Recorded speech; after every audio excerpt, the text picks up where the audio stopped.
quais são os exames recomendados para se fazer o rastreamento da doença renal do diabetes e quando eu devo fazer esse rastreamento? Então assim, o rastreio é relativamente simples, pessoal. A gente não precisa de exames complicados, não precisa fazer nada de 24 horas, né? A gente sabe que hoje os dois principais problemas são a albuminúria e a perda de função renal, tá? Então, a albuminúria, antigamente a gente fazia proteinúria 24 horas, albuminúria 24 horas. A gente sabe hoje que a relação albumina-creatinina urinária, numa amostra isolada, é suficiente para você fechar essa questão em relação à proteinúria, né? Em relação à albuminúria, perda de proteína pela urina, tá?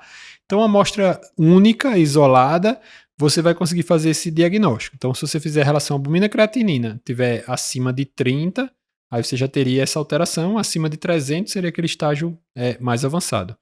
E a taxa de filtração glomerular ainda se estima pela creatinina simples, né? Então, assim, pode usar só as calculadoras normais. Se tiver uma creatinina, já consegue fazer essa avaliação em relação à taxa de filtração glomerular, que abaixo de 60 aí teria essa situação de doença renal crônica, né? Perda de função renal. Maravilha, Luciano. E aí é isso. O paciente ele não precisa ter necessariamente albuminúria, né? Ele pode ter só essa redução da função renal e Isso, ainda assim ele é classificado como doença renal do diabetes. A isso, gente utilizava no passado aquele termo nefropatia diabética e era muito entendendo que todos os pacientes tinham proteinúria. E isso. a gente sabe que hoje nesse espectro de doença renal do diabetes há um percentual menor que não tem proteinúria, Uhum. mas tem alteração hemodinâmica com aumento da creatinina, redução da Da taxa de taxa de filtração filtração. glomerular.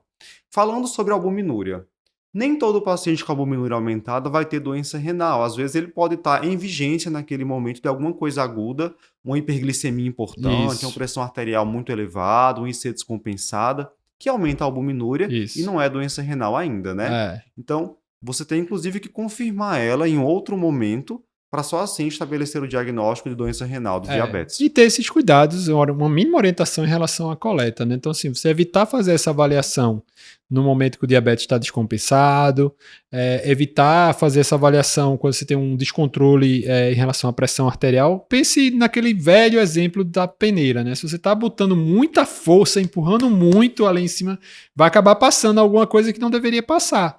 É o mesmo raciocínio que a gente faz em relação ao néfron, né? Então, se vem uma pressão arterial muito alta, pode ter essa lesão aguda e passagem de proteína, que normalmente não passaria.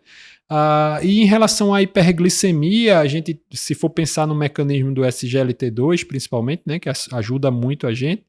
Então, se você filtra muita glicose, você vai precisar reabsorver muita glicose no túbulo proximal. Junto com a glicose vem sódio, né, um cotransportador de sódio-glicose. Então, puxa muito sódio proximal, chega menos sódio distal, aí você vai ter aquele mecanismo de hiperativação, de mácula densa, sistema renina-angiotensina-aldosterona. Então, o néfron do diabético, o rim do diabético, ele vai ter essa característica da hiperfiltração, que a gente tanto fala, por isso que é um rim aumentado de tamanho, por isso que a gente não vê tanta alteração de relação córtico-medular, mas isso quando a gente pensa na fisiopatologia relacionada à hiperglicemia puramente, né? Então, quando a gente pensa no diabetes tipo 1, ele vai ter realmente essa característica de ter primeiro a proteinúria, ter primeiro a albuminúria, na 99,9% dos casos, para depois ter perda de função renal. Quando a gente pensa no DM2, o paciente com diabetes tipo 2, ele tem síndrome metabólica. Então, ele tem hipertensão, ele tem dislipidemia, ele tem um quadro inflamatório sistêmico, ele tem obesidade. Todos esses fatores são fatores predisponentes para a doença renal. Então, aí você vai ter mais ou menos aquela faixa de 50%, 50%. Né? Tem aquele paciente que sempre vem com albuminúria antes de perder função renal, mas tem metade que vem com perda de função renal concomitante, ou às vezes até uma perda de função renal sem tanta albuminúria. Então, é o raciocínio que a gente faz, diferente do tipo 1 e do tipo 2. E ele se diferenciou também sobre época de fazer o rastreamento, né? Isso. Tipo 1, a partir de 5 anos o diagnóstico, com exceção das crianças a partir de 11 anos, nos quais tiverem pelo menos 2 anos de diagnóstico de diabetes, eu já posso solicitar rastreamento.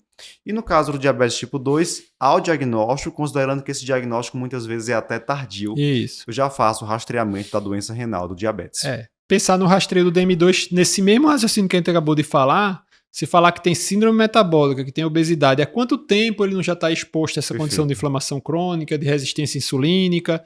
Então ele já talvez tenha outros fatores associados, inclusive como um alerta para você de repente flagrar uma alteração de creatinina onde não tem ainda a albuminúria. Então sempre tem que pensar nas duas em paralelo, né? Então assim, principalmente no DM2, a gente tem que ver, checar a função com creatinina, com taxa de filtração glomerular, e checar a albuminúria com relação à albumina e creatinina urinária, né? Tem que fazer as duas coisas. Excelente. Bem, espero que você tenha gostado desse formato de vídeo mais curtinho. Se você gostou e quiser ver outros vídeos como esse, clica aqui nesse vídeo. Tem um formato parecido, o pessoal gostou bastante. E se você quiser conhecer, quiser assistir ao vídeo que deu origem a esse corte, né? Esse vídeo ele foi retirado de um outro maior, de um outro completo. Clica aqui à esquerda que você poderá conferir o nosso conteúdo completo.